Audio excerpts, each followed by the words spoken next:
අපේ ඔබ දන්නවා අපේ රටේ ගුවන් හමුදාව සතු තිබිච්ච හොඳම LTT ත්‍රස්තවාදයේ පරාජය කරන්න පාවිච්චි කරපු හොඳම යානා තමයි කෆීර් ගුවන් යාන.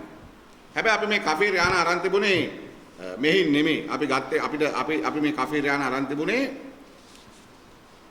ඊශ්‍රායලේ. එතකොට මේ කෆීර් යානාවල තත්ත්වය ගත්තොත් මේවා ටිකක් පරණයි දැන්. 2009 යුද්ධය අවසන් වුණාට පස්සේ මේවා අලුත් වැඩියා කරන්න අපි 2010 11න් පස්සේ අලුත් වැඩියා කරලා නැහැ. මොකද මේවා අපිට කෆීර් පාවිච්චි කරන්න උවමනා නැහැ.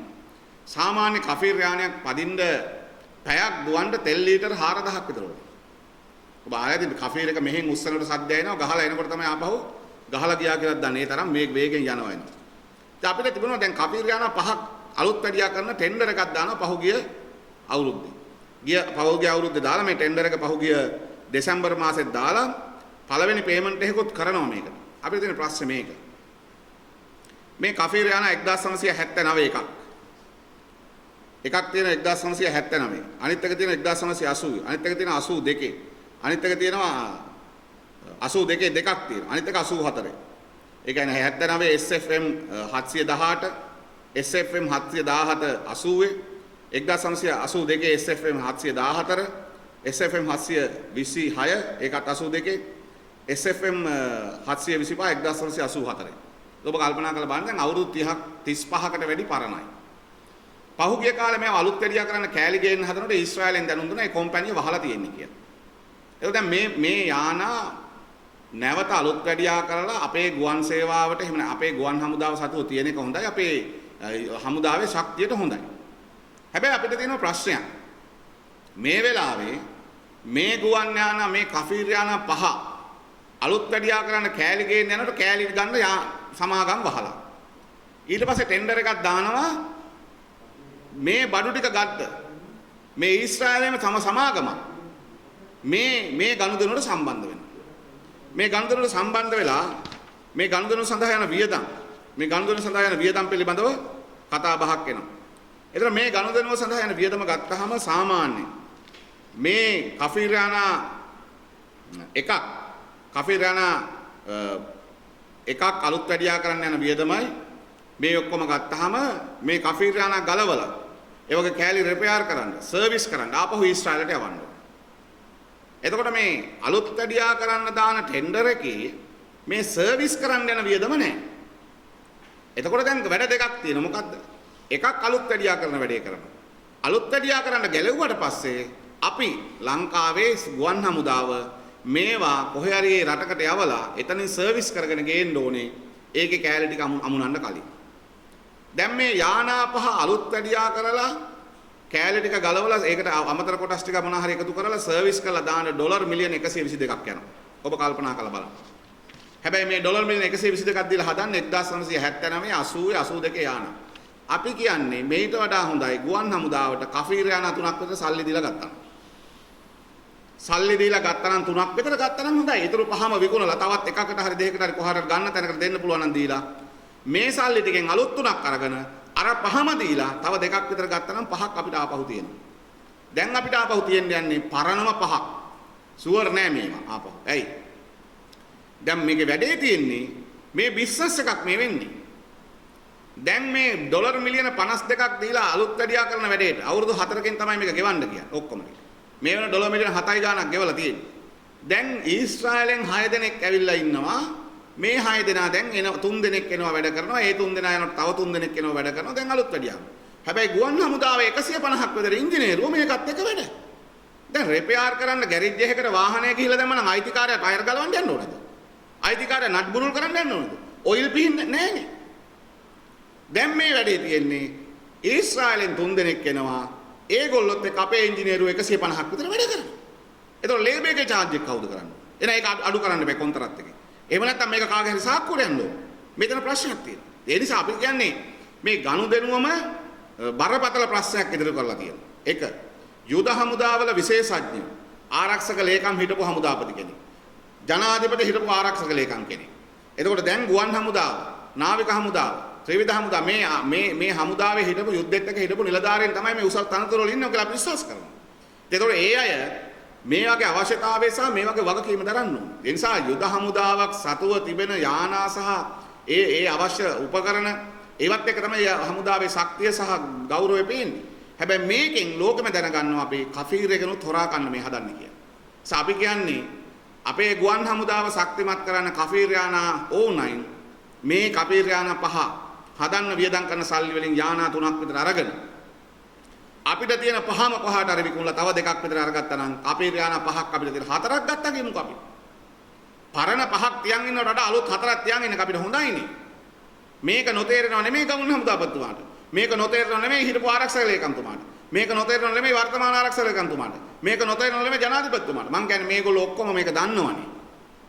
මේ පරණ යානා ටික හදන්න යන වියදම රටේ සල්ලි වලින් ගෙවන්න ඩොලර් මිලියන 122ක් ඩොලර් නැතුව අද පිටි නැහැ, තෙල් නැහැ, ගෑස් නැහැ, පාන් නැහැ. රට හැමතැනම ප්‍රශ්න. ඉතින් එතකොට ආරක්ෂක අංශ වලට මේ වැඩේ වුමනයි. ආරක්ෂක අංශ සතුව තියාගන්න ඕනේ, ශක්තිය තියාගන්න ඕනේ. හැබැයි අපි මේ යානා ටික අලුත් වැඩියා කරන්න වියදම් කරන සල්ලි වලින් ඩොලර් මිලියන 40ක් විතර තමයි කෆීර් යානාවක් දැන් ගන්න පුළුවන් 40ක් 45කට වගේ පාවිච්චි කරපුවා තමයි සමහරට අපිට හම්බ වෙන්නේ. නිසා එහෙම ගෙනාව නම් හොඳ කෆීර් යානා ටිකක් ගන්න තිබ්බා අපිට. හැබැයි එහෙම කරන්නේ නැතුව මේ පරණ කෆීර් ටික අලුත් වැඩියා කරන්න ගිහිල්ලා මේක ඇතුලේ ජාවාරමක් සිද්ධ වෙනවා. ඒ නිසා අපි කියන්නේ ආණ්ඩුවට මේ සිදුවෙන ක්‍රියාවලිය ගැන නැවත සලකා බලන්න. මේ ගලවන කොටස් සර්විස් කරලා ගෙනත් දෙන්නම ඩොලර් සර්විස් කරලා ගෙනත් දෙන්නම ඩොලර් මිලියන 60ක් විතර යන මේ යානා පහේ කොටස් ටික පිටරට යවලා සර්විස් කරලා ගෙනත් දෙන්න.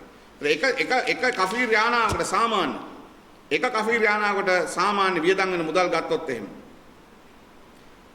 අලුත් වැඩියා මේ ගනුදෙනුවට යනවා ඩොලර් මිලියන 55ක් අනිත් සර්විස් එක කරලා ගෙනත් දෙන්න ඩොලර් මිලියන 62ක් යනවා. ඉතින් මේ ඔක්කොම එකතු කරලා ගත්තාම දැන් දීලා තියෙන සල්ලිත් එක ගත්තාම ඩොලර් මිලියන 122කට ආසන්න මුදල් ඩොලර් මිලියන 122කට ආසන්න මුදල් අපි මේ ගනුදෙනුවෙන් ගෙවන්න ඕන. ඉතින් අපි අහනවා ඩොලර් මිලියන 122කට ආසන්න මුදල් මේ ගනුදෙනුවෙන් ගෙවන්න යනකොට අපිට කල්පනා කරන්න තිබුණේ නැද්ද අලුත් කෆීර් 3ක් ගන්න. කෆීර් 2ක් ගන්න. ඊටු ටික විකුණන්න පුළුවන් කාට හරි විකුණවලා අපි ඒ සල්ලි වලින් තව කෆීර් 2ක් විතර ගන්න පුළුවන් වුණා නම් හොඳ නැහැ. ඒ නිසා මේ කරන්නේ මේ වැස්සේ ජාවාරම්. අනිත් එක අපි අහනවා මේ දැන් දීලා තියෙන ගනුදෙනුව දුන්නාට පස්සේ අපි මොකක්ද ආපහු කරන්නේ? අපේ ඉංජිනේරුවයි දන්නේ. එහෙනම් ඒ ශ්‍රම දායකත්වය, ඒ ලේබර් එක අඩු කරන්න ඕන අපි. ඒක ඉතුරු කරගන්න ඕන. ඒවත් නැහැ. ඒ නිසා මේ සිද්ධිය ඇතුලේ කොටසක් වහලා තමයි කොටසක් කරන්නේ. ඒ නිසා රිපෙයාර් කරන එක දෙනවා ඩොලර් මිලියන 55ක් වියදම් කරලා සර්විස් එකට යන සල්ලි ටික පිළිබඳව කතා කරන්නේ. ඒතකොට සර්විස් එක කරන්න ඕන ආපහු ශ්‍රී ලංකා ගුවන් හමුදාව සර්විස් එක කරේ නැත්නම් රිපෙයාර් එක වැඩකුත් නැහැ. ඒ කියන්නේ අර 55 වැඩේ කරගන්න නම් අය 66ක් වියදම් කරන්න වෙනවා. ඩොලර් මිලියන. දැන් මේ කවුද වියදම් කරන්නේ? ඒ නිසා අපිට බරපතල ප්‍රශ්නයක් තියෙනවා මේක අවබෝධයෙන් කරපු ජාවාරමක් කියලා. ඒ නිසා අපි මේ පිළිබඳව ජනාධිපතිවරයා ඇතුළු ආරක්ෂක මණ්ඩලයට අපි මේක ලියනවා.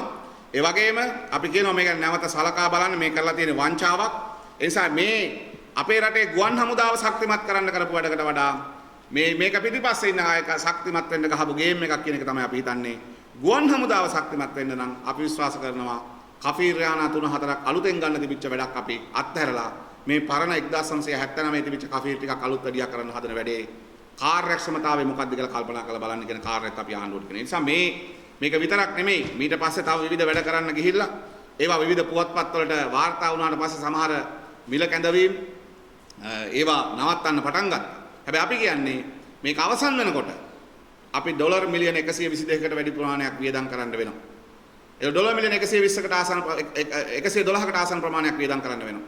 ඒ ඩොලර් මිලියන 112ක් 115ක් වියදම් කරනකොට ඒ සල්ලි සාමාන්‍ය එක කෆීර් එකකට ඩොලර් මිලියන 22කට වැඩි අපි වියදම් කරනවා.